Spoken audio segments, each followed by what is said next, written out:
பத்தி சொல்லணும்னா, ஒரு சில ஆர்டிஸ்ட் அதான் வந்து எந்த வகையான ஒரு கேரக்டர், அதாவது ஒரு காமிக்கல் ரோலா இருந்தாலும் சரி, ஒரு வில்லன் ரோலா இருந்தாலும் சரி, ஒரு ஹீரோவா இருந்தாலும் சரி, எனி குவர்க்கி கேரக்டர் இருந்தாலும், தே கிவ் தியர் 100% அண்ட் நம்மளுக்கு வந்து அது சாட்டிஸ்ஃபைடா இருக்கும் பார்க்கறதுக்கு.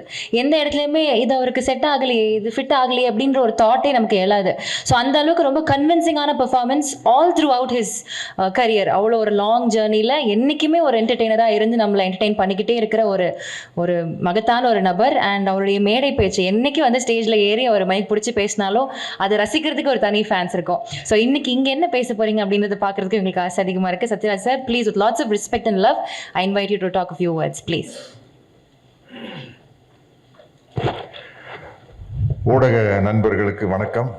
அனைவருக்கும் பொங்கல் நல்வாழ்த்துக்கள், புத்தாண்டு நல்வாழ்த்துக்கள் தெரிவிச்சுக்கிறேன். வாத்தியாருக்கு எனக்கு இருக்கிற கனெக்ஷனை பற்றி பேசுறதுன்னா நிறைய பேச முடியும். ஒரு 1 hour ஆயிரும். வேற விஷயம் அப்புறம் இந்த படத்தில் இருக்கிறவங்களை பற்றியே பேச முடியாது. அவ்வளவு இன்சிடென்ட். அது தனியாக ஒரு கதை வச்சுக்கல, ஒரு 1 hour ஆகும். எனக்கு என்ன மகிழ்ச்சின்னா, இந்த படத்தினுடைய தயாரிப்பாளர் தம்பி ஞானவேல் ராஜா, அவங்க அப்பா வந்து என்னை விட பெரிய ரசிகர். ஒரு தடவை அப்பா சொன்னாருங்க, ஞானவேல் நம்ம இதுக்கு முன்னாடி என்ன படம்னா நோட்டா ஷூட்டிங் இப்போ சொன்னார் என்கிட்ட. அவர் கோயம்புத்தூர்காரர் தான். நான் 110 தடவை நாரோடி மன்னன் படத்தை பார்த்துருக்கேன்.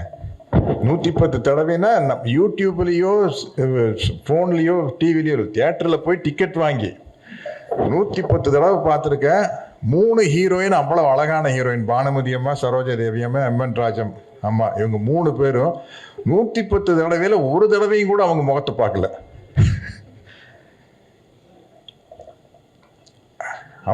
அப்படிப்பட்ட ஒரு தயாரிப்பாளருக்கு இந்த படம் அமைஞ்சது ரொம்ப கஷ்டம். கார்த்தி, உனக்கு வந்து ஃபர்ஸ்ட் படமே ரொம்ப சேலஞ்சான படம் பருத்தி வீரன். ஏன்னா நீ டவுனில் பிறந்து வளர்ந்து அமெரிக்காவில் போய் படிச்சுட்டு வந்து பருத்தி வீரன் கேரக்டர் பண்ணுறதுங்கிறது ரொம்ப கஷ்டம். அந்த பாடி லாங்குவேஜ் எல்லாம் கொண்டு வந்து அசத்திட்ட. பட் அதை விட உனக்கு ரொம்ப ஒரு டஃப்பான விஷயம் வந்து இந்த வாவாத்தியார் தான். ஏன்னா அது வந்து தலைவர் பேராக இருக்கிறதுனால அதில் நடித்து பேர் வாங்குறது ரொம்ப கஷ்டம். அதை நீ பிரமாதமாக பண்ணியிருப்பேன். இந்த டீசர் எல்லாம் பார்க்கல, எனக்கு ரொம்ப மகிழ்ச்சியாக இருக்குது. மிகப்பெரிய வெற்றி அடையும். கிருத்தி ஷெட்டி, கரெக்டாக சொல்லிட்டுனா, ஷில்பா, எல்லாரும் வந்து நல்ல ஒரு ப்ராமிசிங் ஆர்டிஸ்டாக இருக்காங்க. தம்பி ஆனந்தராஜ், தம்பி சுந்தர், 2 பேர் பாருங்க, என்ன ஏஜ் ஆனாலும் முடி கொட்டாமல் அப்படியே இருக்கிறாங்க. இல்லை, இந்த ஏஜில் அந்த அளவுக்கு பாருங்க. சுந்தருக்கும் அப்படியே இருக்குது, அவருக்கு அப்படியே இருக்குதா? இந்த விக்குன்னு ஒன்று கண்டுபிடிக்கலன்னு வைக்கல. நாங்கெல்லாம் மணப்பாறை பாடு கட்டி பாய வர ஏறு பூட்டி நாடு சத்யராஜ். நானும் கவுண்டமணி என்ன பேசிக்கோம். கவுண்டமணி என்ன சொல்லுவார், சத்யராஜ் இந்த விக்குன்னு ஒன்று கண்டுபிடிக்காம இருந்தால் நம்ம என்ன செஞ்சிருப்போம், எங்கேயாச்சும் ஊரில் மாடு மேய்ச்சிட்டு இருந்தோம் அப்படின்பா.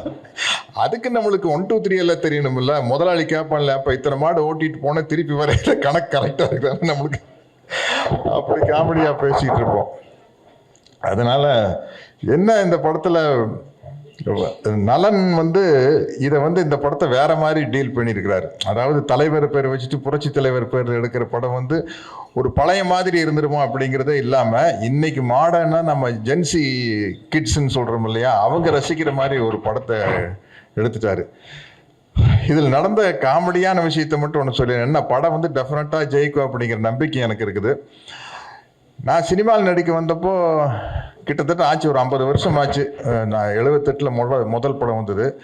பல்லு எனக்கு இப்போவே பெருசாக, அப்போ ரொம்ப பெருசாக இருக்கும். இப்போ கொஞ்சம் வயசானங்காட்டி அப்படியே அந்த முகத்து சதையெல்லாம் இறங்கியில மேல் உதடும் கொஞ்சம் இறங்கி பல்ல மூடிட்டு இருக்குது. இல்லாட்டி அப்பெல்லாம் இந்த அளவுக்கு இருக்கும்.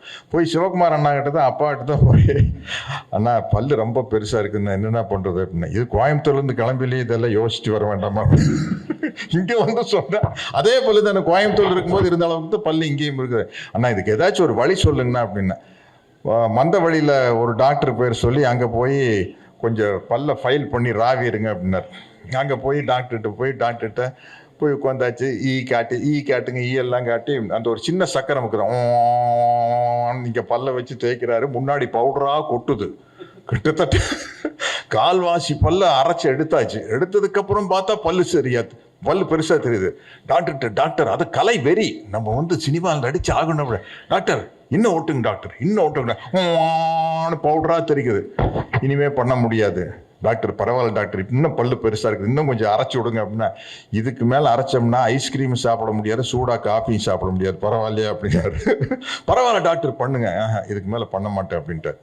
அதுக்கப்புறம் அப்படியெல்லாம் பல்ல சின்னது பண்ணி நடித்து கிட்டத்தட்ட ஒரு 250 படம் நடித்ததுக்கப்புறம் கார்த்திகிட்ட வந்து மாட்டுனா, நலன் குமாரசாமி சார் இந்த படத்தில் இதில் நான் வில்லனாக நடிச்சுக்கிறேன், வாத்தியார் படத்தில் வில்லனாக நடிச்சுக்கிறேன் பாருங்க, ஏதாச்சும் ஒரு டிஃப்ரெண்ட்டான கெட்டப் பண்ணலாம் சார், என்ன சார் பண்ணலாம், பல்லு வச்சுட்டா சார் சார் 50 வருஷத்துக்கு முன்னாடி இந்த பல்லு சைஸு குறைச்சிதான் சார் நடிக்கவே வந்தேன். பல்லு வைக்கிறதுனா சார் சின்ன பல்லு பாரு, கார்த்திக் எல்லாம் வைக்கலாம், கார்த்திக் வைக்கலாம், கமல் சார் தான் ஃபர்ஸ்ட் வச்சார், கல்யாண ராமன் தான் ஃபர்ஸ்ட் கமல் சார் பல்லு வச்சார்னா, கமல் சாருக்கெல்லாம் சின்ன பல்லுங்க போது அதுக்கு மேலே ஃபிக்ஸ் பண்ணால் அந்த பெரிய, நம்மளுக்கு ஏற்கனவே மாட்டு பல்லு மாதிரி இருக்குது, இதுக்கு மேலே ஒரு பெரிய பல்லு எப்படி வைக்கிறதுன்னு சொல்லி கேட்டேன். இல்லை சார் அது பண்ணிடலான்னு சொல்லி அப்படி ஒரு பல்லை வச்சுட்டு நடிச்சுக்கிறேன். அப்பா வந்து பல்லை சின்னது பண்ணி விட்டாரு, மகன் வந்து பல்லை பெருசு பண்ணி விட்டாரு. என்ன பண்ணுறது? எனக்கு இந்த படம் ரொம்ப நம்பிக்கையாக இருக்குது. அதனால் வந்து இந்த படம் வந்து கண்டிப்பாக ஜெயிக்கணும். தம்பி ஞானவேல்ராஜாக்காக கண்டிப்பாக ஜெயிக்கணும், தம்பி கார்த்திக்காக ஜெயிக்கணும். தொடர்ந்து வெற்றிகளை கொடுத்துட்ருக்குறாங்க, நல்ல தருணத்தில் வருது. நான் அன்னைக்கு பேசும்போது அவங்க ஆங்கர் அவங்க அர்ச்சனா வந்து கைதட்டினாங்க.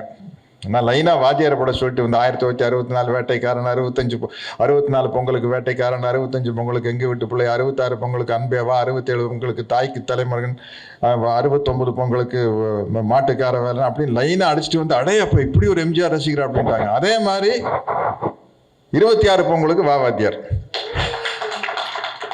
நன்றி, வணக்கம்.